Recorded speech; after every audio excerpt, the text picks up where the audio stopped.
Dear colleagues, students, and friends, welcome to the first lecture of the ARVA East Aegean and Anatolia lecture series for the year 2022.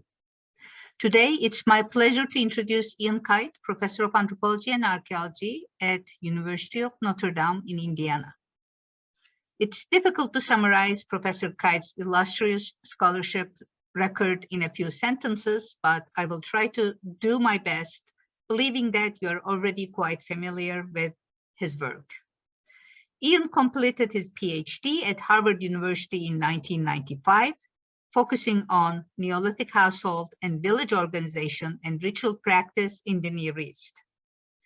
His scholarship deals with two broad themes in general: the social geography of village life within small-scale, prehistoric, and historic period communities, and the material means by which identity and social relations are manifest through human practices. Drawing upon ethnography, social theory, and archaeology, he is focused primarily on emerging social inequality, identity, and the construction of community through ritual and economic means. And he has been exploring these issues through fieldwork in a wide geography, which not only includes Israel, Jordan, and Turkey, but beyond it, that covers Serbia, Romania, England, Ireland, Canada, and New Mexico. Much of his research has focused on the Forager-Farmer transition in the Neolithic of the Near East, but also recently in the 18th and 20th century historical Ireland. This overarching perspective has obviously resulted in numerous academic articles, books, and lectures. In fact, he has written over 100 scholarly articles, including publications in very prestigious journals, such as the Proceedings of the National Academy of Sciences, Current Anthropology, American Antiquity, the Journal of Economic Anthropology, and the Journal of Archaeological Science. Many of us, the Near Eastern archaeologists, became familiar with him with his edited volume, Life in the Neolithic Farming Communities, Social Organization, Identity, and Differentiation, which was published in 2000.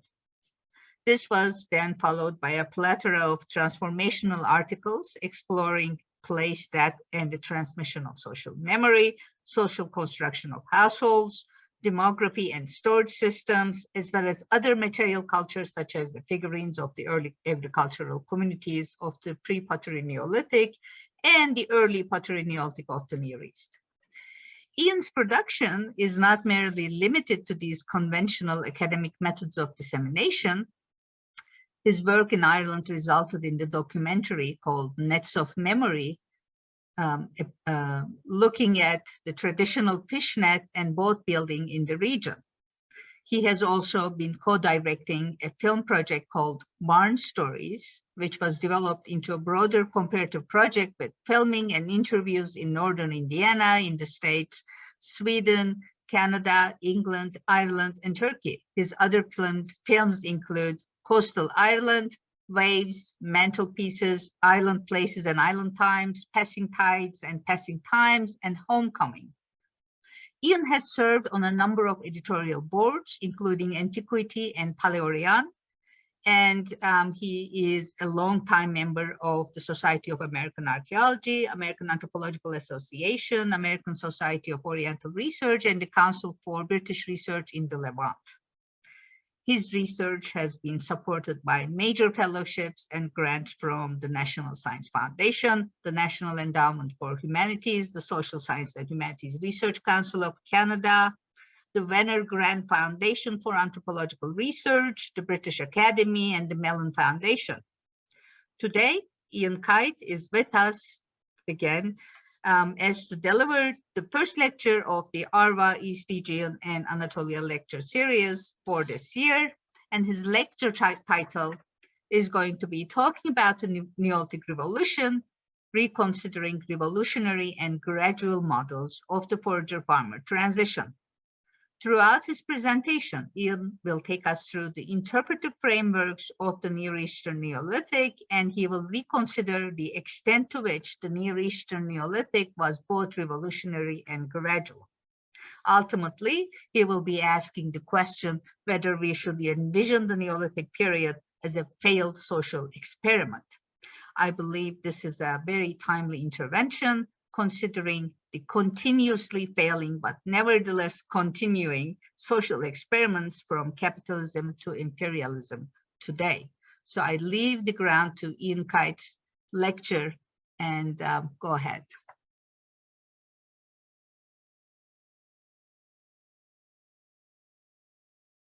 Development.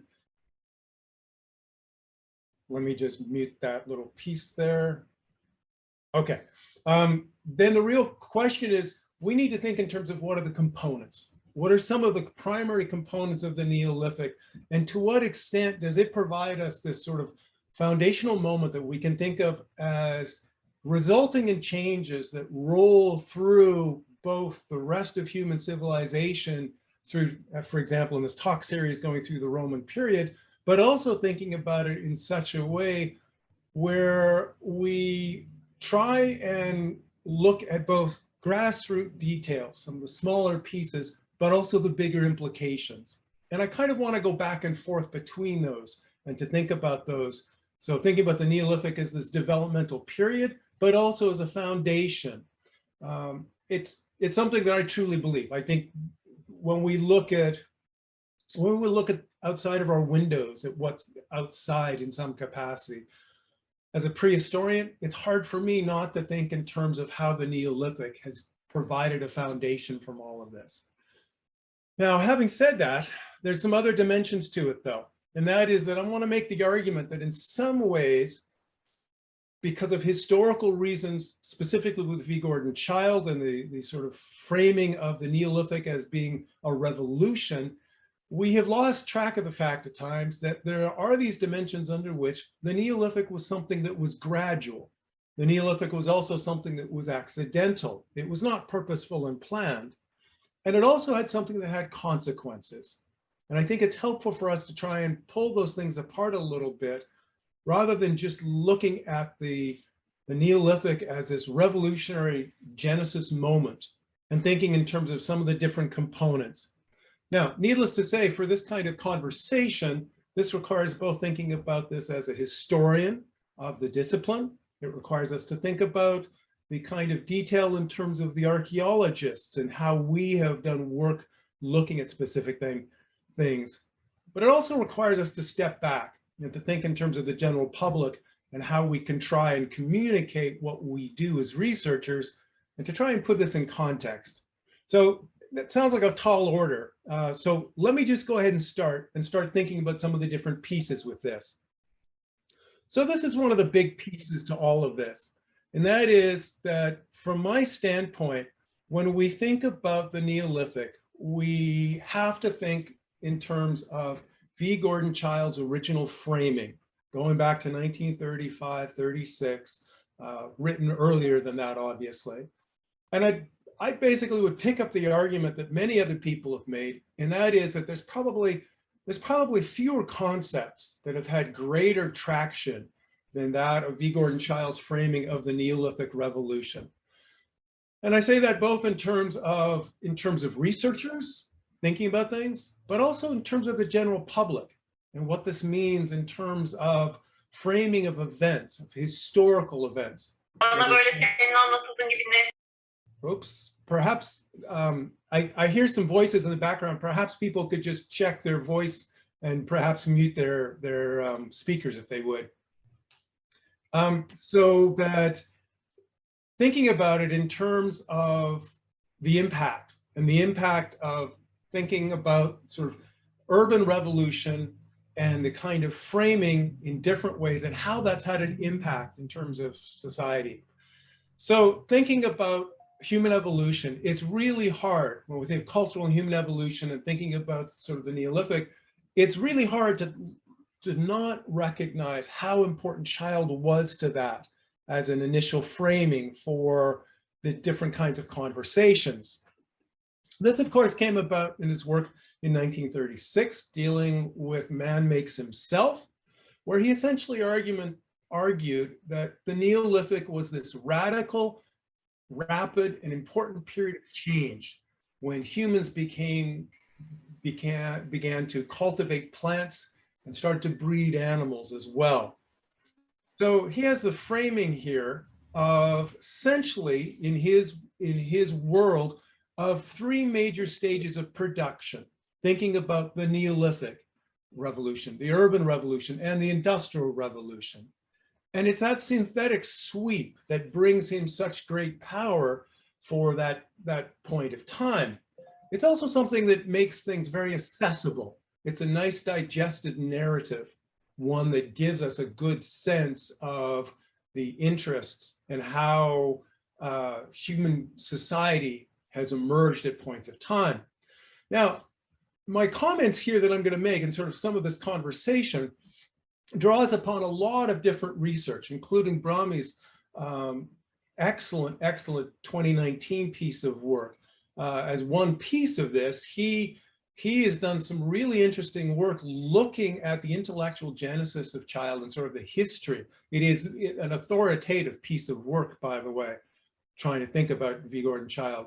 And he also connects the fact that in many ways there are antecedents that Childe was borrowing on. And I don't mean that in a bad way, because of course we're all building on the shoulders of our ancients and of our previous researchers.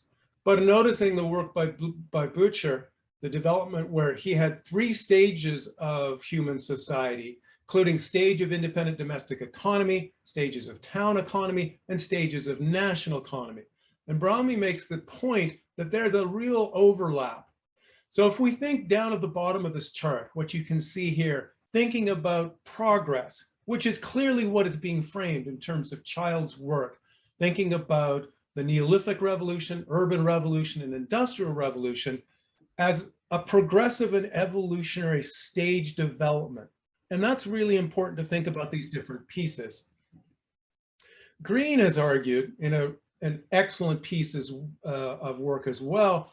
He's argued that it's a lasting tribute to the brilliant simplicity of man makes himself that has inspired so many revolutions in archaeology, either to support Gordon Childe's framework or to challenge it. I don't think there's any question about that. We see this in exemplary works such as Alan Simmons' book, work by Ofer Bar Yosef, Brahmi, other individuals that have now used this as a framework for trying to think about this moment in time and how do we think about the Neolithic.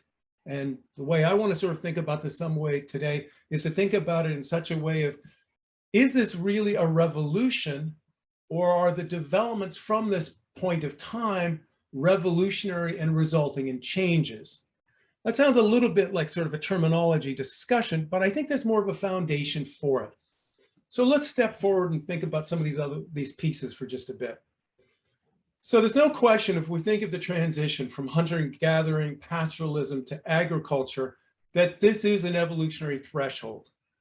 The thing is, of course, we try and develop as historians of past cultures, as archaeologists,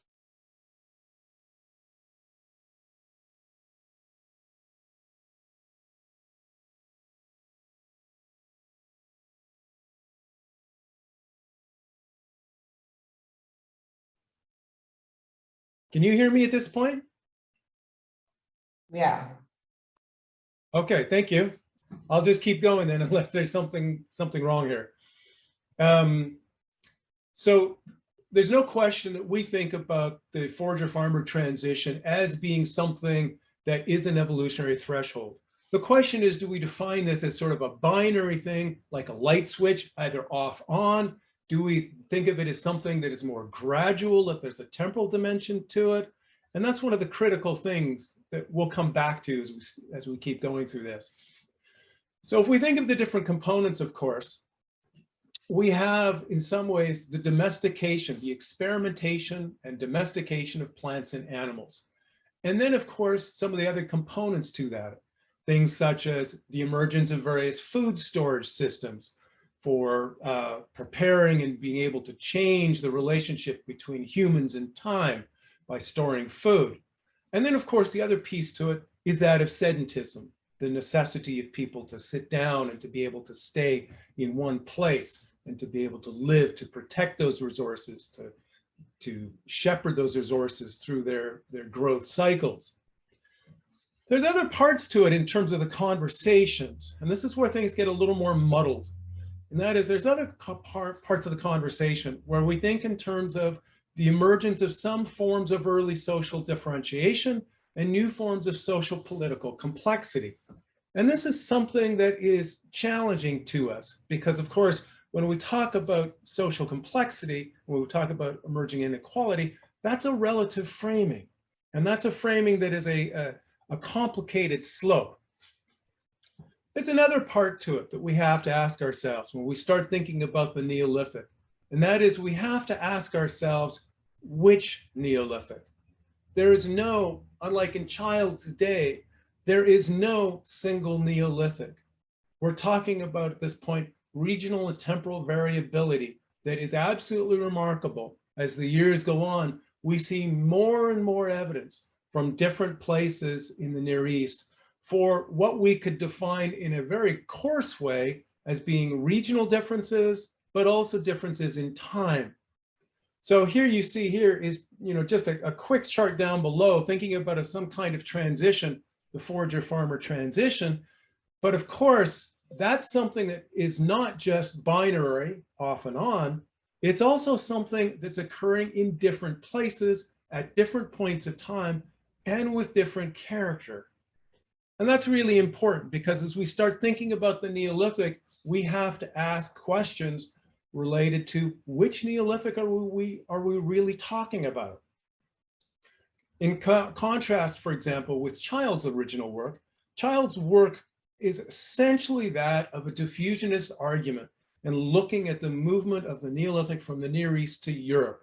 As you can see with this illustration on the left-hand side, we can think about that genetically. We can think about it in terms of the domestication and the spread of domesticated plants and animals as a way of sort of monitoring that change through time. That's all really good research in some form, and it's all really good to help us understand the where and to an extent the why. But it's also one under which we have to ask ourselves when we're talking about the Neolithic, especially if we're talking about a revolution, which one are we talking about? Most of my discussion today, of course, is going to go towards the Near East, and we're going to be thinking about some of the different pieces.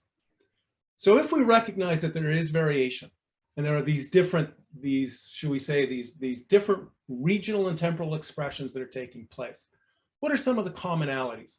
What are some of the shared characteristics that we can talk about?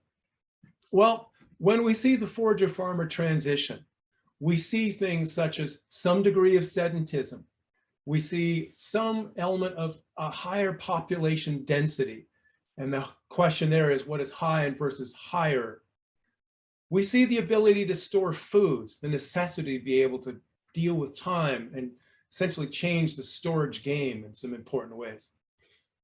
There's the importance of some kind of high resource diversity that allows for balancing of susceptible plants and animals. This is the susceptibility and the sustainability questions that we deal with.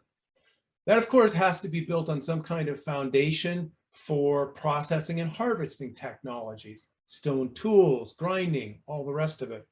And of course, there needs to be the necessity for good potential domesticates. So these are common characteristics. These are common elements that we have to recognize at different points. Needless to say, we can also think about this from the standpoint of what are some of the models? And it's pulling apart these models. We can think about them both in terms of the overall characteristics of these, whether they're environmentally driven versus, say, demography or social aspects of these.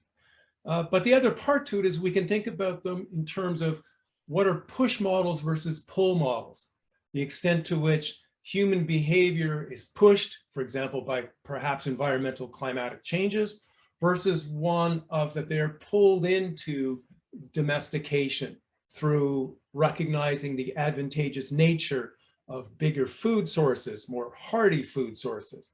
So that's another aspect of things that we have to think about. Let me think about this as well, about some of the other aspects to this. What are some of the core dimensions? Well, one of the other big pieces that we can think about is that when we think about the Forager-Farmer transition in the Neolithic, we can think in terms of different categories. And one of the big pieces to this is that we all know at this point that in general, we have a transition from oval circular architecture that then moves towards rectangular forms, and that we can see this going through time, going from the Epipaleolithic, the Natufian, through to different points of the pre-Potter Neolithic, as I've listed here. We can think in terms of periods of continuity and discontinuity between those. The other thing to think about, of course, is that we're dealing with increased crowding, population aggregation, and then eventually, as we're going to talk about in a little while, that of what happens in the end of all of that. The other big theme, of course, just as I talked about in a moment ago, is asking the question of where are some of these core areas, whether we're talking about that of plant and animal domestication, manipulation of plants, emergence of food storage, control of ritual, the emergence of communal buildings. These are all conversations that we have. They're essentially looking at origin points and then thinking in a diffusionist framing for different areas. These are important conversations, and they're ongoing conversations. We should note that right off, is that the pictures that we see are changing enormously. So let's turn back to that question. Was the Neolithic a revolution? The answer is yes and no. I'm going to take two different views here, sort of two perspectives, and put them here. One of them by an economic historian put forth all definitions are ad hoc, and their validity rests on what one wants to domesticate. In this book, this was based on his book, The Economic History of World Populations. In this book, I'm using the term Neolithic or agricultural revolution, not in relation to speed, but in relation to the revolutionary character of change that no matter how rapid or how slow, transformed hunters and gatherers into shepherds and farmers. That is, I think, a really succinct definition, and one that I hold to. I think it makes a lot of sense. Our question should not be about speed. The question is really that of the change, and thinking about the Neolithic as a social process with gradual change. So this raises the question, why did Child go with this framing of revolution, of a Neolithic revolution? Well, part of it is that I think Child was an excellent communicator. He was a politician. He was a social historian in many ways. And as a communicator, he recognized, how do you make ideas transferable? How do you make them relevant to other people? And I think that was part of it, is he was able to step back in a really good way and say, how do I take this idea and digest it for people to comprehend? And that's pretty well what he did, was find a way to do that. Andrew Sherrod has looked upon this and made the following statement, which I think is quite brilliant. The rhetorical flourish of an ugly title was a necessary strategy to ensure the visibility of the concept. I don't think it's an ugly title, by the way. And I don't think Andrew would differ with me on that one either. I think he would be in agreement if he was here chatting with us today. There's no question it was a strategy. And I think it was a very successful strategy of thinking about those different pieces.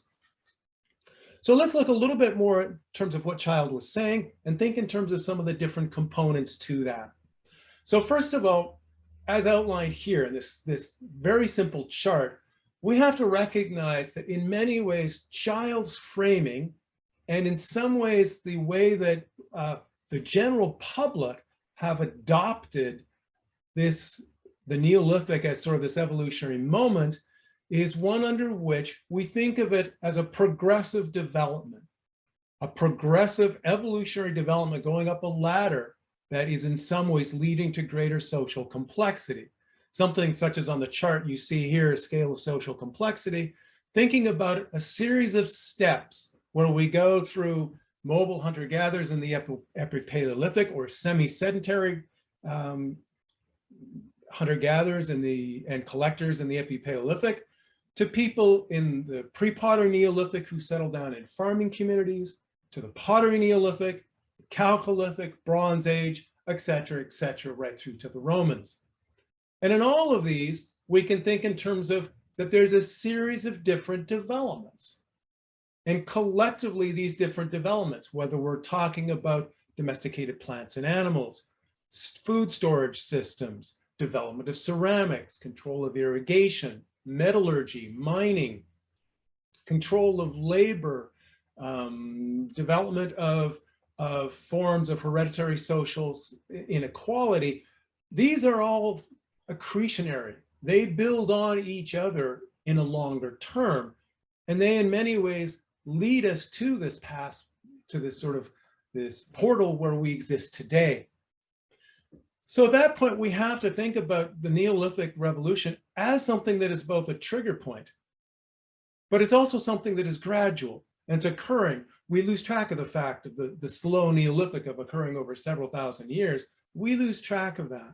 We also lose track at times that the Neolithic and what occurred in this point of time are just a series of components of a broader evolutionary trajectory. The child in some ways was sort of wrapping up together and thinking about the long-term pieces. So how did Child think about it? This is a great illustration by another great article by Kevin Green that looks at the sort of the overall trajectory. And if you think of where Child went, he was essentially framing something akin to this. Time being at the bottom, social complexity would be up and down on the right-hand side. And that we would think in terms of going from the Paleolithic to the Neolithic to somehow the Industrial Revolution, urbanism would fit in the middle of there. Excuse me. As part of this, as Green has correctly pointed out, this is essentially a framework of the Neolithic as a civilizing process. It's one under that civilization is created. And Child's work picks up on that. He underlies that. He underlines that in different phrases. And I've pulled a couple of them out here for you. First of all, he says back in 1925 in his book, The Dawn, progress is an indivisible whole in which the invention of a new way of hafting an axe formed a necessary prelude to the invention of the steam engine or the aeroplane. That's sort of in a nuts and bolts way, a good summation of his view, progressive evolutionary. Another statement he makes is in early forms of society, barbarism or food production initiated the Neolithic stage. So there's a civilizing dimension to which Child is envisioning the Neolithic. This gets carried through. It's remarkable. Even in pieces of, here's a cartoon called Join the Neolithic Revolution. It's available online. It says, why hunt, why gather, join the Neolithic Revolution. And of course, the framing here on the lower left, you see 200 gatherers, one who's hunting, one's gathering. They're not doing so great. They notice a village and they say, I wonder what they're doing over there. And here they meet an individual, but says in a very polite way, excuse me, I couldn't help it over here. Let me tell you about living the Neolithic way. So the framing there is essentially one of progress. And it's one under which that's the framework of that starting of civilization, whether we're talking about later points, Rome or whatever example, or Istanbul with this photograph here. And that is thinking in terms of how do we get that pathway going to these civilizing moments. That's part of how we have looked at the Neolithic and thinking about the drivers of it. We've looked at it in summation as sort of looking for, in some ways, a universal or global driver. We've celebrated the Neolithic Revolution, and we thought about it from the standpoint of progressive unilineal evolutionary models. Let's ask the question, was the Neolithic revolutionary? To answer that, I think we have to think in terms of time. We have to ask ourselves, how are we going to think as historians of our discipline, and if sort of historians of science? We have to think about different perspectives of time. And here I'm going to suggest that We need to both engage with thinking about the longue durée tempos of life within periods of time, but we also need to think in terms of a more recent, smaller scale past, and we need to think in terms of life histories. What are the decisions that are being made by individuals, and why are they making these particular decisions? Those are interconnected. We tend to compartmentalize those, and I think that's to our detriment. So to think about this I think we need to go back and forth. And I'm going to try and touch base on a couple of these different pieces. So I'm going to make the argument that the Forager-Farmer transition was a social process and a stepping stone. And I want to think a little bit about what the legacy was. The legacy in so many different ways were things such as domesticated plants and animals, population growth, new stone tool technology that allowed for other technologies, control of water, another big piece to it. All these are different pieces that we have to think about. I want to think about two particular themes. And part of this is just given the limited amount of time that we have here. I want to think about two pieces. One is thinking about post-Neolithic demographic growth, or actually thinking about the Neolithic as a demographic moment. And ask the question, do we see explosive population growth? For example, Child has argued this, that much as with the Industrial Revolution, the Neolithic had a population explosion as well. Do we really see that in the pre-pottery and pottery Neolithic? Or is it something that instead the Neolithic created the foundation for it, and that we really see it later on in the Chalcolithic, early Bronze Age, or Roman period? That's the argument where I'm going to take us, by the way.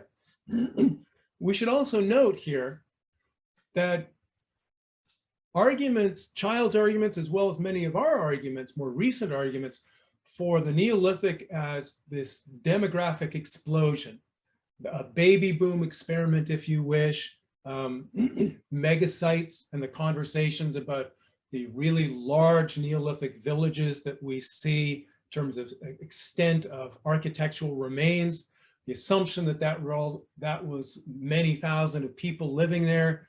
All of those conversations are embedded in a bigger conversation about early urbanism and the framing of early urbanism connected to the Neolithic.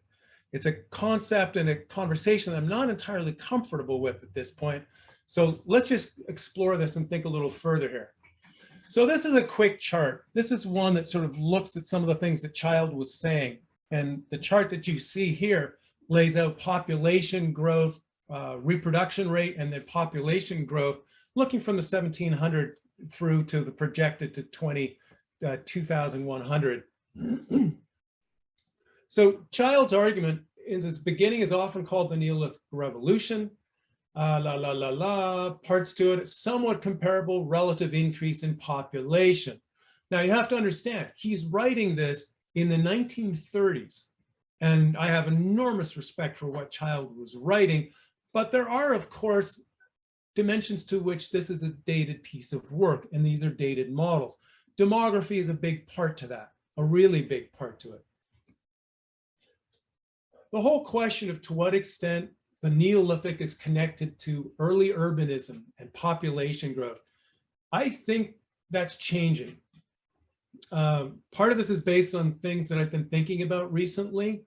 A number of years ago, I wrote a series of papers looking at population levels in different villages, looking at site size as an index of population level, and trying to think about the different pieces and how this may or may not fit together. And increasingly, I think we have probably overestimated the number of people who lived in villages. I think we can chart the architecture, we can chart residential density, such as seen on the left-hand side here, population area, or sort of estimated site area, and then it becomes more problematic as we try to think in terms of population. We know some of the timing when domesticated plants and animals showed up, and we can think in terms of perhaps moments under which we see a real growth in these communities. The challenge is, of course, thinking about the devil in the details and thinking about how many people lived in structures, how many structures were occupied contemporaneously. It's easy to look at some of these Neolithic sites and say, look at all the buildings. This must have been a big village. Well, yes and no. It really depends on what kind of assumptions we have for how many people lived in these. This is part of a bigger conversation that has emerged with people such as Jean-Pierre Bacopel, Ofer Bar Yosef, other individuals who have tried to think in terms of growth rates, population reproduction, and thinking about it in the footprint in terms of what's on the ground. These conversations are embedded in a series of assumptions, some of which we really haven't thought through. For example, as researchers, I don't think we really understand the extent to which we're seeing regional population growth versus that of settlement-based population aggregation. You can have the same number of people living in an entire region. And let's call it just that it's somehow limited by carrying capacity, the amount of food and water that's available in a particular place. That can stay the same, but through time, people can organize how they live in different ways. If we look at a particular valley, for example, this one here, you can make the argument that at some point, people are not living in dispersed hamlets across an area, but they're living in one particular settlement. That can be the same number of people that were living there at an earlier point of time. All that's changed is the rationale that causes population aggregation. So the whole aspect of, should we say, regional carrying capacity versus that of how people are living together are different things. And we haven't really dealt with that. We haven't really pulled it apart. This is a piece of work, and I'm going to share this with you folks, but this is a piece of work that's in review at this point, so I hope you be judicious with this. This is attempting to think, piece of work that Eric Marciniak and myself have done, looking at some of the assumptions of how much of a mound is covered, a Neolithic tell is covered by buildings, and the average use life.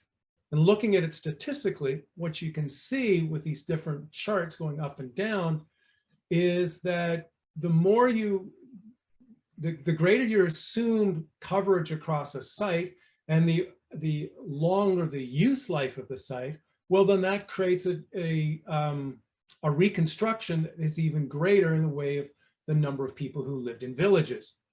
So for example, Mellert argued that there would have been upwards of 8,000 to 10,000 people living at Çatalhöyük.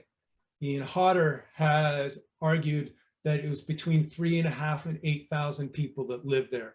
He's published other estimates as well that are now considerably lower, but predominantly the view that is put forth, both in the Çatal project, but also that of various other researchers, is that Neolithic sites such as Çatal would have been lived in by, say, 3,500 to 5,000 to 8,000 people. Eric and I are arguing that that's probably a huge overestimation. And we think that if you look in the chart on the right-hand side, that's probably more akin to what's actually going on, is that we're seeing levels that in some ways may be less than 1,000 people. And of course, recognizing when we're saying people, there's a very high percentage, let's call it 30% of those would be children under the age of 5, perhaps.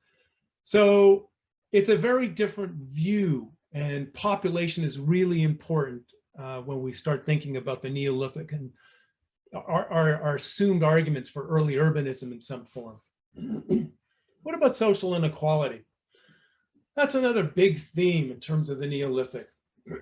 Excuse me a second here. That's another really big theme. Despite all kinds of expectations, we have to confront the fact that there's still surprisingly little evidence for social inequality in the Neolithic. We have variation in objects. We have variation in burial goods. We have decorations of some walls. We have other things like this. But we don't see, I would argue, any kind of systematic significant evidence for pre-pottery Neolithic and pottery Neolithic social inequality. Part of it is, of course, how are we going to define social inequality? I would argue the big one is simply that of we don't see any evidence from isotopic work or anything similar, or distribution of macrobotanical or food remains. We don't see evidence for systematic differential access to food, to housing. People have made arguments in terms of property. I think those probably are not relevant to some of the dimensions that we think about with the Neolithic. I have great respect for a number of the individuals, Sam Bowles and others, great respect for individuals talking about property and how this may connect to it.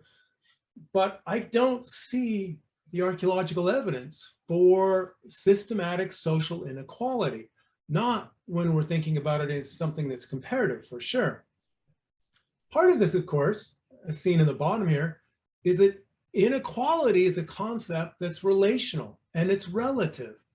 When we're talking about the Roman period, with the ability of emperors to have people put to death, that's a very different world than talking about people in the Neolithic, some of which are buried with more grave goods and some with others, especially given the major evidence we're seeing so far is that when we see differential use of burial goods, it's with children versus adults.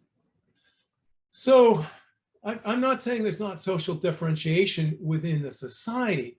The question is the extent to which that is something that is frameable in a theoretical context as relating to social inequality in a demonstrable way and significant way. So I think increasingly, perhaps the story here, the story that we're missing, is that the pre-pottery Neolithic and the pottery Neolithic, that established the potential for social inequality. Emergence of storable foods, domesticated plants and animals that could be controlled, lots of different dimensions to this that could be articulated. But surprisingly, we don't really see the social inequality. So I think instead, it's essentially creating the potential for it, and that rolls in on from a later standpoint. This fits into a broader narrative, and it's one that's picked up in popular culture all the time at this point. Things such as this, where you see a new scientist, inequality, why egalitarian societies died out. Did the Neolithic Revolution have a more negative or positive impact? Or in the what was it, the New York Times? I can't remember. The New Yorker. The case against civilization. Did our hunter-gatherers ancestors have it better? Sort of a reflective framing, some of which, of course, is cultural, some of which is one of social differentiation within society, the haves and the have-nots. In some ways, the framing of this is essentially that the Neolithic created inequality. And I think that misses the point. First of all, whether we're talking about hunter-gatherer groups or we're talking about Neolithic villages, there's the assumption that these organizations were simple and that somehow smaller scale communities are simpler to maintain and to organize. A lot of good social science research shows the opposite, that in some ways, the emergence of hierarchy and decision-making, that's a social process and a mechanism under which it clearly establishes rules of engagement for people, social roles. So I don't know why there's the assumption that villages were different. I think to an extent it comes back to the civilizing argument that Child and others have made that somehow the Neolithic was different in some capacity. Here's a quick chart that connects to some of this. And that is here, if we look to this, what we see, it changed through time, is that We now know from excavations in the Neolithic in different places that we have the appearance of many different local manifestations of some form of architecture that was potentially communal in some form. Whether we're talking about Göbekli Tepe, WF16, Şikli Kuijt, Karana Tepe, and the enormous number of new finds that we see out in areas out there, that we see structures that were somehow communal in nature. And we tend to label those as being ritual in some capacity. I don't think that's necessarily clear. And different researchers, to their credit, have argued that these may be a matter of creating spaces, not creating ritual. What's interesting about all of that is that that's forming before we have large aggregate villages. That's forming before we see places such as Tel Sabiabiad or Çatalhöyük or other later points of time, Ain Ghazal. So things are going on in such a way where there are differences taking place. And what we're not seeing is the emergence of people with big houses that are eating better than their neighbors. We're not seeing that. Instead, what we're seeing, if anything, is more of a homogenization. And I think that's probably telling us something. Here's some of the other things we need to think about. One of the things we need to think about is how is scale related to social networks? We recognize that there were more people living in some villages than others. There's no doubt about it. We may debate the scale and whether we're talking about thousands of people or 600 people, 8,000 people at a site versus that of, say, 600. We may argue about that. But there's no question that increased scale results in different kinds of social networks. This is an illustration that I've published recently, trying to think about some of that and thinking about how networks probably change and the nodes of those networks and the reorganization of those networks changes with time. There's really interesting social science research that looks at cell phone use and looks at the number of phone calls and how they fit together in nodes in different ways. And interestingly enough, whether you're talking about Merlin Donaldson or whether you're talking about Greg Johnson with his scalar stress argument, in each of these cases, it really comes down to the fact that the total number of people we have connections with in a detailed way, not just on our phone list that we occasionally call, for our plumber or somebody else, but thinking in terms of really detailed relationships, that those are limited. And so we have to think in terms of the building blocks of these nodes and how they relate to different organizations. We haven't thought that through yet, and we need to think further about that piece. We also need to think much further in terms of how does short-term decision-making result in long-term behavioral trajectories, essentially the macro-micro question. So thinking about this for a second, what did families gain out of living in close proximity to each other? If we think about this as sort of villages and the compilation of people, what do they gain from that? And how might that be interrelated? Well, we can think about it as the incentives and the drivers, protection from other people, an economic incentive of greater labor. We can look at it from the standpoint of maybe people just like to live together and they were willing to put up with other people just to be able to do that. We can also think in terms of what are some of the outcomes? How are they intentional and immediate? So protection from other people, well, presumably you can control resources better. You can, there may be other aspects to it. One of the outcomes may be a drop in health and quality of life. The emergence of infectious diseases in the context of living in proximity to animals and to other humans. Yeah, that's a big issue. Economic incentives, yeah, one of the big aspects of that would be enhanced production and control of food. And in some ways, the ability to control labor. That does come with a price, though. The price is that you're not necessarily living directly with the plants that you're raising or animals that you're raising. So that also changes the landscape in things such as transportation time.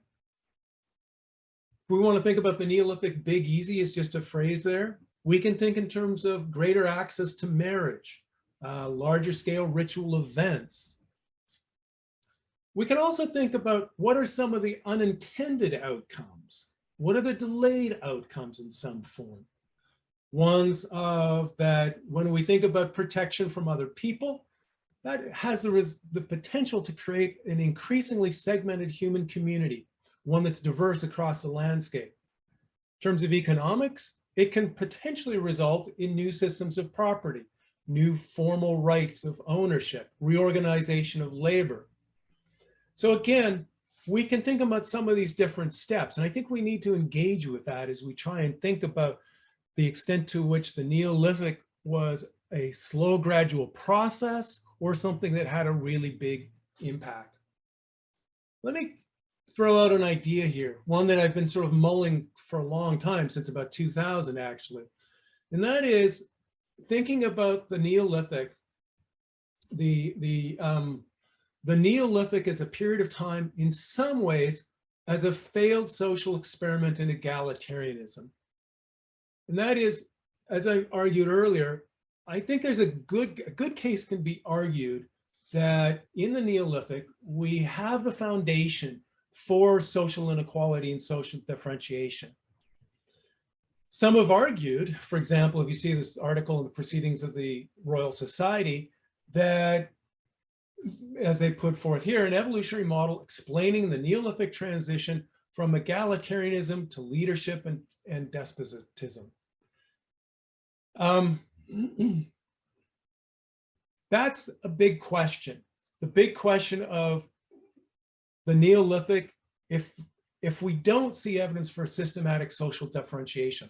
And here you have to understand that I'm using a framing that is comparative, thinking about later periods of time as well, looking at the later Bronze Age, Rome, etc.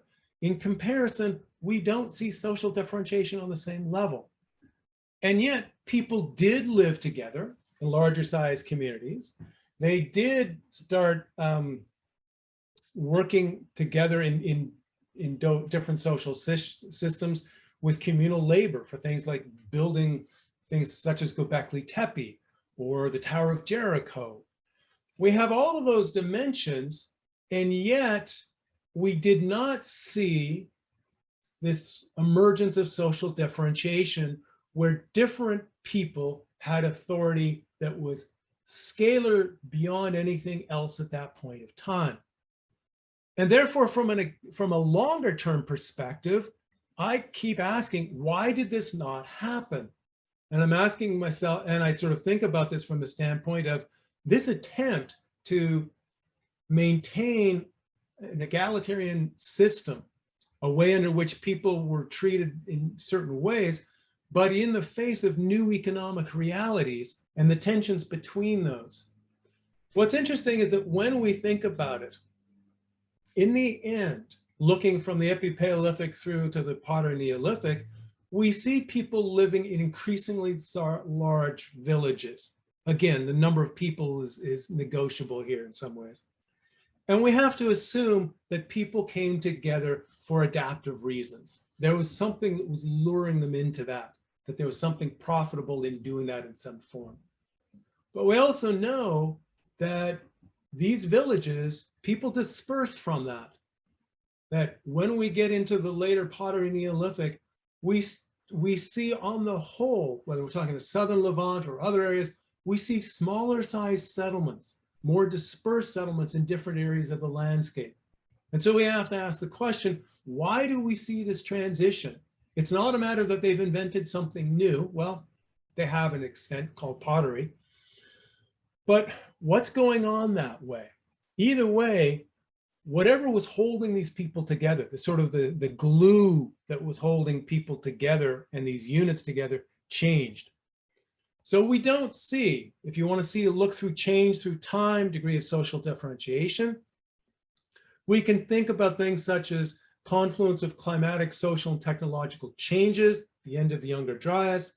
We can see the emergence of moderate-sized hamlets. We can see in later points of time with the LPPNB and the Pottery Neo that we see farming villages in some form. And then, surprisingly, we don't see further aggregation, urbanism, to use that framing. I don't think we see towns of thousands of people. Instead, what we see is we see dispersal to hamlets and smaller sized communities in some form. So we don't see a rooting in this. We see in some ways the adoption of the technologies that have been developed, but with social units that are much smaller in scale. So where does this leave us? Just sort of wrapping this up here with this last slide. Where does this leave us? Well, I think it leaves us thinking about the Neolithic as a period of gradual village development. It also has to leave us thinking about the Neolithic as a form of complex social organizations that was structured around sharing, cooperative labor, and families. And how we structure the word family here is really important, by the way. We have to think further in terms of, and this is really a call to arms in terms of more research, we need to think in terms of household mutualism. We've spent a lot of time thinking about what is a household and defining a household in very, very general, uncomfortable terms. And we need to think in terms of, well, how did these units coexist? What was the mutualism between individuals and members of households? And what was the nature of the sort of the organizational hierarchy of how they coexisted in some form? So the big argument I want to leave you with in the end, and this is recognizing the importance, historical importance of V. Gordon Childs' argument, but also the convenience of his framing of the Neolithic Revolution.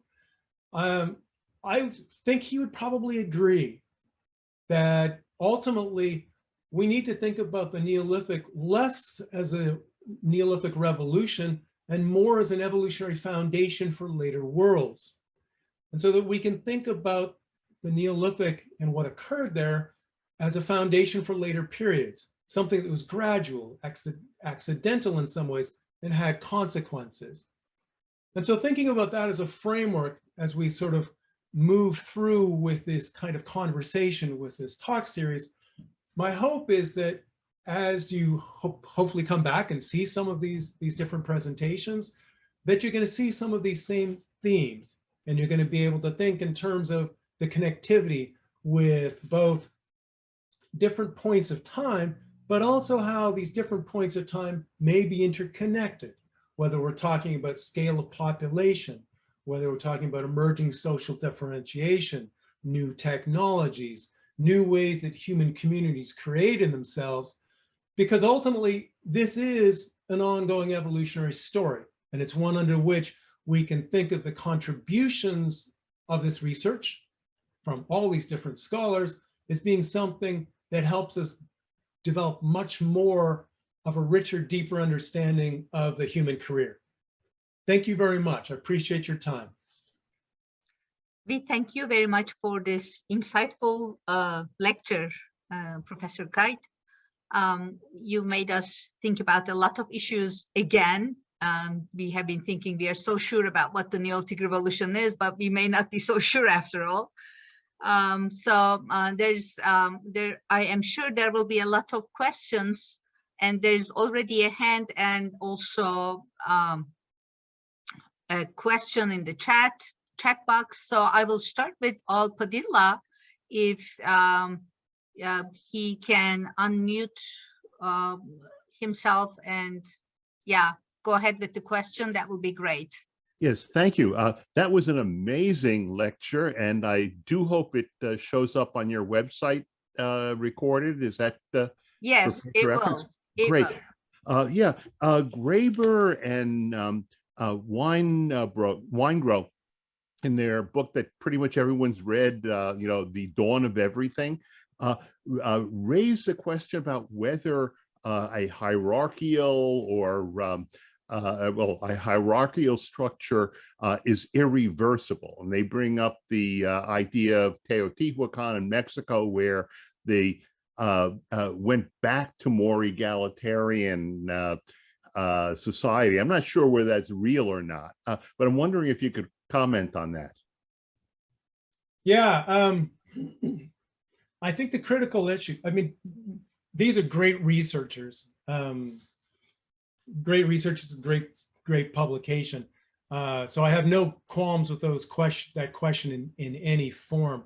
The question about sort of, is this reversible in some capacity? That's a really big issue. In terms of archaeology, we of course deal with moments of time under which we think in terms of social collapse. We think of the abandonment of different lifeways and sort of the tempos, the 2-step forward, 1 step back that occurs in different world areas at different points of time.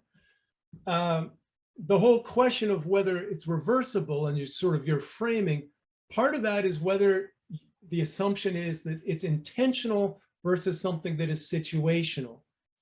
I think that we can, in many cases, look at where there has been paleoclimatic change, reduction in rainfall, that through time means that over, say, a couple hundred years, there's no longer sufficient amount of water for people to live in a really small, in a very specific regional setting. So is that something that is reversible or was essentially nudged forward by climatic change and reduction in water?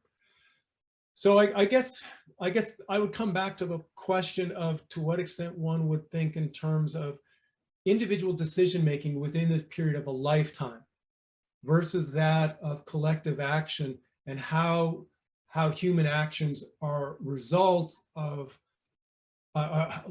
long-term changes, a result of situational daily decisions that are 2% different, but lead to long-term consequences. And I think that's probably sort of more along the lines where I tend to fall, rather than somehow that it can be viewed as being reversible. Somehow we're going to step back into an egalitarian world that's much gentler and kinder to each other. So yeah, different perspectives on that. Great question. Okay, thank you. More questions we're expecting.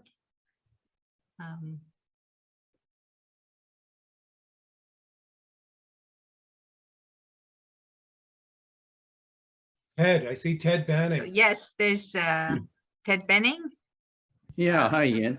Hi. Thanks for that. My apologies, I actually missed the first part of your talk because I got the time mixed up. But anyway, it's otherwise very interesting talk. I was also going to ask something about Graeber, Wengrow and Graeber's book.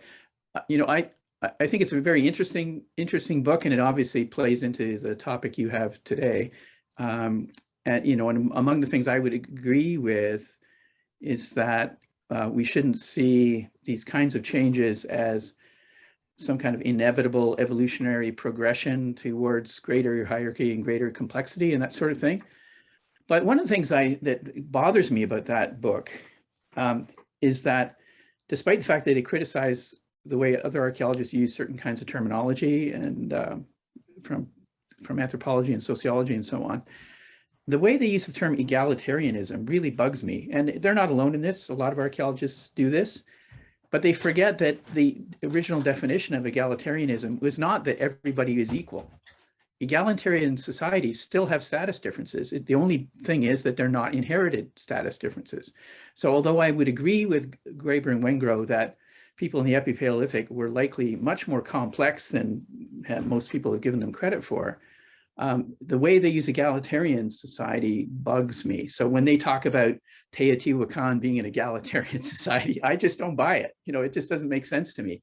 Sure, maybe they didn't have kingship, but that doesn't make them egalitarian. And even if they were egalitarian, it wouldn't mean that there weren't status differences. So I just wondered, again, it's kind of a follow-up to the previous question about how you would see the way we look at things like egalitarianism and hierarchy in this kind of context, how do our preconceptions about that affect the way we interpret what changes are going on? Yeah, no, I think that's a great question, Ted. I think my reply to that, not my reply, but my comment on that is human societies, and archaeologists in particular, we love to impose order in the world we live in.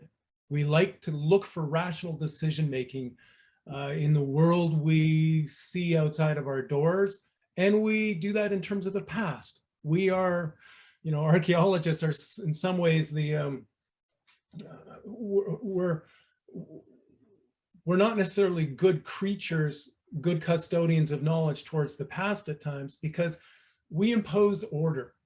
And I'm not saying we shouldn't be doing that, but we do it in such a way where in creating order, we tend to do it in such a way where we use binary framings of yes, no, egalitarian social complexity. We tend to do it in such a way where it's urban versus, mobile hunter-gatherers. And we don't spend a lot of time looking for those gradual steps and those gradations, that gray zone within those categories. Some of it's probably just from the standpoint of we look for digestible narratives, much like V. Gordon Childe did. We like to communicate digestible narratives. From a funding standpoint, as archaeologists who look for funding in some capacity, we get rewarded for these digested narratives. We get rewarded by grant agencies to have a testable hypothesis, yes, no, something along the lines. So I agree with you 100%, whether we're talking about phrases such as the Neolithic household or egalitarianism or these other things. We're not good at defining our framework of conversation. And I think that results in slippage. I'm all in favor of the comparative conversations and thinking about sort of what's going on in different places through time. I think that's a great thing. We have to do that. But it's also challenging because, such as the use of the term egalitarian, we're kind of slippery about that at times, and it doesn't help us as narrators of the past. Yeah. Yeah, and just as you were mentioning about how funding often requires a kind of a sexy narrative, and of course it also applies to selling books. And by taking these traditional theories and putting them on their head, essentially, which is what Graeber and Wengrow are doing, it's a good way to sell books because it's a very provocative book, because they challenge so many of the ideas that have been around for so long on this topic. And someone has to question to what extent, I think it's in many ways a great book. I enjoyed reading it, but you have to question whether they've, kind of pushed a little bit too far in the other direction on some of these things in order to make a point. Yeah, I agree with you, Ted. Good to see you. Good to see you too, Ian. Thank you for your intervention, Professor Wenning. And there's another question from Manar. Manar. Yes. Thank you, Ian, for a very provocative talk. I appreciate. I'd like to come back to a question that you have shortly discussed, that of private property. I agree with you. There's no proof of any private property. But we can see traces of privatization of space, and that's a different idea. What is characteristic of private property is that you can give it to your son, that's succession, or you can give it to somebody else against another object, that's cession. Privatization is a lighter thing, and we can see traces of it in the Natufian and in the Mrabit and Jarf al-Ahmar sites. At Natufian sites, there is no door and there is no enclosure. The houses are open, so anybody can see inside there is visual access, and it's very easy to get in. There is easy mechanical access. So that's a very low level of privatization. While when you go to Mrabit and you go to Jarf al-Ahmar, those houses have walls that have been preserved up to 80 centimeters high or 1 meter high, and there is no door visible. So there is no mechanical access easy, and there is no visual access. So that's very different. So we can see an evolution and the control of these two kinds of accesses, visual and mechanical. This is not private property, it is privatization. I think that's a great way to think about it. I think that's a great way to think about it. I agree with what you're saying. I think the whole question of access is critical to this. With a number of other scholars and by myself in different places, I've written about access to food storage. And I think the conversation there is not who owns what's in the container, but who has access to it and who is entitled to access to it. And that's where the whole conversation, for example, with Sam Bowles kind of falls apart, because there's a framing of sort of Neolithic property that is essentially the property that we think of today.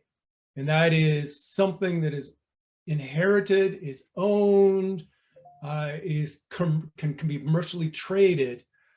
And I think that misses the point. We need to have dialogues, just as you pointed out. We need to have more nuanced conversations. For example, I was thinking about this morning about property and how I would think about property in some of these different pieces here. I think if we went to a village, if we went to a Shikli Huyuk, and if we rolled back, 9,000 years ago and went up, knocked on the door of a house at a Shikli Huyuk. No door. Right, no door. Okay, good point. Right. Okay, the virtual door, or we climbed up the ladder, or maybe there's somebody on the roof, and we'd say, "Is this your property?" If we asked them that, they, of course, would be, I would assume, very confused. They would say, "This is the house that my grandfather built. This is where I sleep. This is where I live. This is my place." And with further conversations, it would probably be revealed that when that house, when there's moisture problems or the beams start to rot, then they would tear that down and they'd build a new one somewhere in the same place, or maybe they'd move it 2 meters over, or there might be something like that. But that essentially, this is my place and this is where I have this. But the whole concept of that it's property, it would fall apart. It's the same for food storage, because in the context of food, if people are providing labor, helping each other out to harvest things, to process things, and then putting it into a storage unit, it doesn't entirely matter whether all of that is going into my refrigerator or your refrigerator. It's still a matter of both of us know that I've contributed in some form to harvesting that food. I've donated my 4 days of labor towards that. So I think you're totally right. We have to think much more. It's so easy to throw out the term property, and that somehow we have the emergence of property and we're rewarded for grant applications that way. But the whole question, if you talk to an economic anthropologist about what is property, bang, there's 20 books as your answer immediately with all kinds of different views. So I think you're totally right. We have to think in more nuanced ways, such as access, such as where people are living, what did their grandparents do to create this building? We need to think much more nuanced about that. Great question. Thanks. Thank you. Well, there's a Okay, there's a comment. I am not sure if it's a question. Yeah, there's a question from Güneş Duru. Would you like to ask the question yourself, Güneş? Or should I read it? Okay. I am reading it at the moment since he has written it here and everyone can see it, I suppose. We can't escape from the effects of our own time while discussing remote and past prehistoric societies.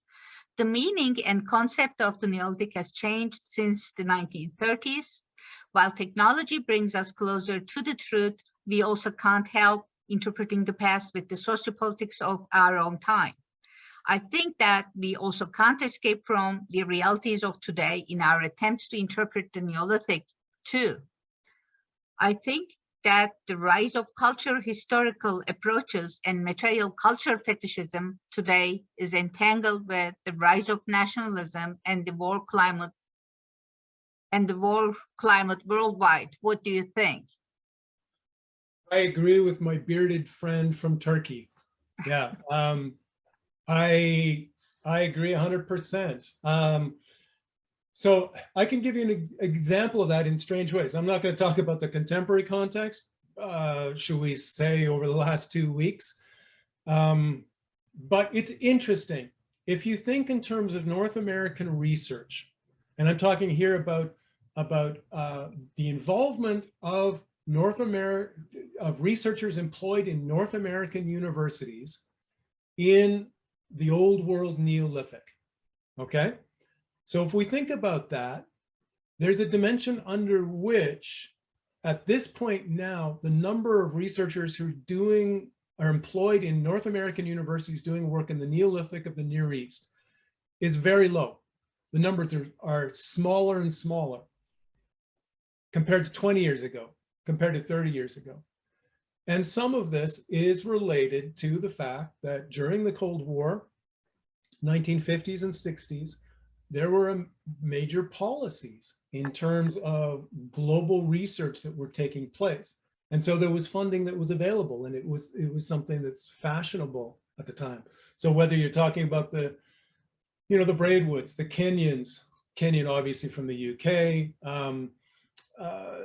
you think of different scholars at that point of time, there is, I would argue, there is a more inward-looking focus now in terms of archaeological research of scholars from the New World to look inside of the borders of the New World. And I think some of this is an inward-looking trend that can be connected to what's going on in different ways. So yeah, I agree with Güneş. I agree. So, there's Mihriban thanking you, Ian. Of course, Mihriban. Yeah, Mihriban's question is about the terms, the social evolutionary terms of chiefdom, state, that I have seen in one of your slides. What do you think about these framings, bands, tribes, chiefdom, states, and so on? Yeah, yeah, that is another one of those, coming back to service, 1967. And sort of service and Solons were two of the big ones. And thinking about it as again, a sequential development, both in terms of scale, but also in terms of social complexity. And in some ways that grows out of the kind of, in this particular case, more of an ethnographic classification of social units. The same thing that sort of we see in archaeology was happening in social cultural anthropology, and thinking in terms of sort of evolutionary development of different social units in some capacity. I think it's a good device as something to talk about different developments. I think the fundamental assumptions beneath that these are evolutionary, that these are sequential, that these are scalar and have sort of specific scales of number of people, I think that's misleading. I think the real critical question with that, Mihriban, is really what was the nature of social relations at those points of time? So if the goal is simply one of labeling the past, we have bands at such and such a point, or we have chiefdoms at such and such a point. Well, if that's the goal, then that's just classifying the past. That's no different than walking outside and going to a wilderness preserve and saying, what is this plant? What is this plant? What is this plant? But to understand what's going on, you have to understand plant systematics. You have to understand the evolution of plants. You have to understand how plants take in water, sunlight. My father's a botanist, so you can see where this is all coming from here, right? So the bottom line is, I think those frameworks have a historical utility. They have a great explanatory power as being digestible for audiences in some capacity, but those are intellectual handcuffs. Those are handcuffs that limit what we can say at this point. Good question. Yeah. In any case, I mean, even at their heyday, these concepts like bands, tribes, chiefdoms, and states were always problematic. You know, on the one hand, we had bands and tribes. On the other hand, chiefdoms and states, like the Neolithic Revolution and Urban Revolution framings, and we could never connect both sides of the issue, actually. But thanks again. And there's Kamal Asadi, who would like to raise a question. Of course. Hello, thank you for your great lecture. It was very good and helpful for me. My question, did we actually pass Neolithic time, or we still era? I mean, that we think they don't need us to plant them or raise them and grow themselves without any help of humans. My question is, did we pass the Neolithic time, or we are still in the Neolithization era? That's a great question. That's a very good question. Boy, so many different ways to answer that question. I think in some ways we still struggle with some of the same issues. Ian, would it be possible for you to repeat the question, because many of us could not hear due to the connection, I suppose. So would it be possible if I think you were able to hear it? So of course. Yeah. I heard parts of it, but the punchline question was, are we still in the Neolithic? Kamal, was that essentially it, Kamal? Yes. That was the main point. Okay. So there's so many different ways to answer that. Obviously, we're not still in the Neolithic, given where we are in terms of technology, food, social arrangements, media, all the rest of it. But on the other hand, we still struggle with many of the Neolithic problems. You know, the challenges of living in new worlds of living together, which is part of what the Neolithic is. We still struggle with that. Think of infectious diseases and pandemics. Those are things that emerged out of the connection of people and animals living in the same place, in proximity. That's one of the components. It doesn't matter whether we're talking about Wuhan or whether we're talking about, I don't know, tuberculosis in the Neolithic and arguments for that. It's still a matter of we're dealing with some of those health-related issues even today. You can make the same argument in terms of food. We are still dealing on a global level. Human communities are still challenged with, how do we deal with food insecurity? How do we deal with the challenges of not being able to reliably get access to food at all points of time? We have refrigerators, we have other ways that sort of mitigate and get us around some of those problems. But all those things are doing, all those technologies are doing are changing time. They're giving us a greater shelf life for objects. Excuse me, that's my father. Let me just quickly turn that off. So we're still dealing with aspects of food insecurity, water, you know, I would suggest there's no systematic paper out there at this point that deals with how did Neolithic people in the Near East get enough water every day. The amount of water that we all need just on a daily basis is pretty impressive. And yet we haven't really wrestled with how do we deal with water management with insights? How do we deal with how people secured sufficient water to be able to live in a healthy way? Water management is a major problem in terms of aridity in so many different areas of the world today.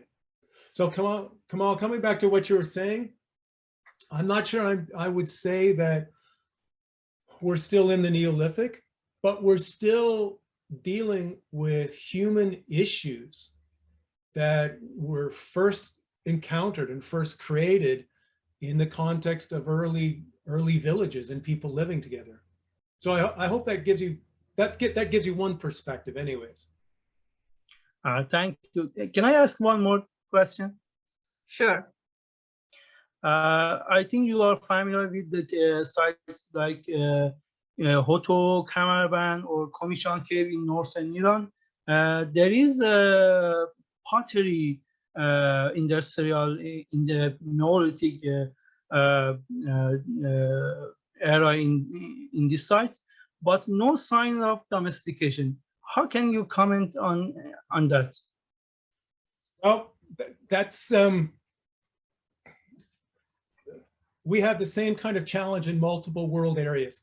The whole question of pottery production or other technologies versus that of domesticated plants and animals.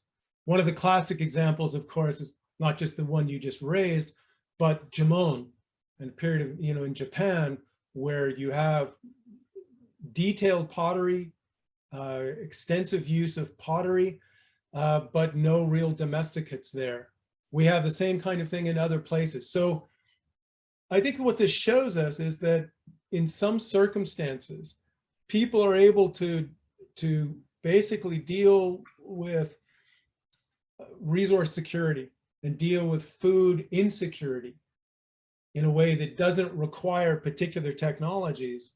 So we have to pull those apart. We can't think of pottery leading to domesticates or these other different pieces there. So yeah, what you just identified, yeah, it's one of those things that we need to spend less time thinking about whether a particular plant or animal is domesticated so much as is it reliable and is there sufficient quantity of it that it helps us in terms of food security. So is it the line? Sorry, I couldn't follow you there, Kamal. Kamal, we can't hear you. Last question, can I? Okay. And pottery industrial can be a reason of inequality in societies? Yes. I mean, the early. Well, I would imagine it can be. We know that certainly people that make pottery would have better skill set, would have different skill sets than other people. And so the whole question of how are different skill sets rewarded? It's easy to frame pottery production as being somehow a specialization, but chopping down wood or knitting, those are also forms of specialization. So the extent to which it has the potential, I'm sure, in certain evolutionary contexts in the world, it has the evolutionary potential to be connected to inequality. But I wouldn't want to say anything, to generalize that in some form. Thanks for your question. Thank you very much. Yeah. Thank you, Kemal. There's a question on the waiting by Juan. How do you interpret in social terms the fact that symbolic communal buildings seem to show their momentum during the PPNA long before many fundamental changes of the Neolithic took place during the PPNB? Yes, John Joe. People wanted to hang out together. People wanted to spend time together or needed to spend time together, whether it was formally structured or not. I think it has to be viewed as that there are different social networks that are taking place. It's no different, you know, if you think of kivas in the American Southwest, that's another great example under which you have a sodality, a social unit that cross-cuts people from different households. And so we have to think in terms of those kinds of mechanisms. A number of years ago, a really good researcher, Barbara Mills, a great friend, Barbara wrote a really good paper about Çatalhöyük and about the emergence of sodalities. Great paper, thought-provoking, but I'm not sure the power of the paper is it's associated with Çatalhöyük. I think that paper really should have been written for Göbekli Tepe or other places like that. So I think she's totally right in the ideas that she's talking about, but I think I'm not convinced they're as transferable to Çatal as, which is a later period site, as you said here, so much as to period sites such as Göbekli Tepe or WF16 or whatever particular example, Tobias Richter's example. So, and I say this with great respect to Barbara, and if she was here, we'd have glasses of wine and talk for hours about it. But I think that's a critical thing, and I think it comes down to basically there had to be something going on in terms of how social networks and how social organization were fundamentally organized in different ways.